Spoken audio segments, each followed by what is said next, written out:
তো hello viewers, আজকে ছিল সরস্বতী পুজো, কিন্তু এরকম একটা খুশির দিনে আমার মন খারাপ এত হয়ে গেল যে কেঁদে ফেললাম।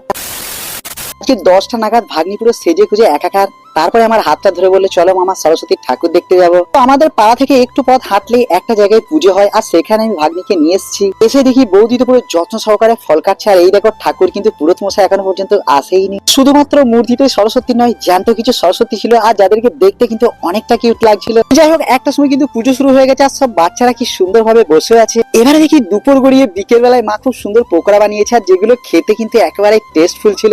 বিকেলের দিকে চলে গেলাম গলসি হাই স্কুল। এখানে আমার অনেক স্মৃতি জড়িয়ে আছে। একটা সময় এই পুজোগুলো আমরা কত সুন্দরভাবে পালন করতাম। সেই স্কুল, সেই পুজো, সেই সবই আছে, শুধুমাত্র আমরাই নেই, আমাদের এখানে আর কোনো অধিকারই নেই। তো একটা কথাই বলবো, সময় খুব ইম্পর্টেন্ট। সময়কে গুরুত্ব দেওয়া, সময়ের সাথে সাথে নিজের কিছু কিছু ছোট ছোট খুশিগুলোকে ভাগ করে নাও। যাই হোক, সবশেষে আমি একটা কথাই বলবো, সময় হচ্ছে খুব ইম্পর্টেন্ট, সেটাকে গুরুত্ব দেওয়া আমাদের কর্তব্য। এই গোলসির মধ্যে এরকম একটা থিম দেখে তো আমি পুরো অবাক। এই থিমটা কোথায় হয়েছে অবশ্যই তোমরা কমেন্টে বলে যাও, আমি কিন্তু বলবো না, তবে থিমটা দেখলে তোমাদের পুরো মন খুশ হয়ে যাবে।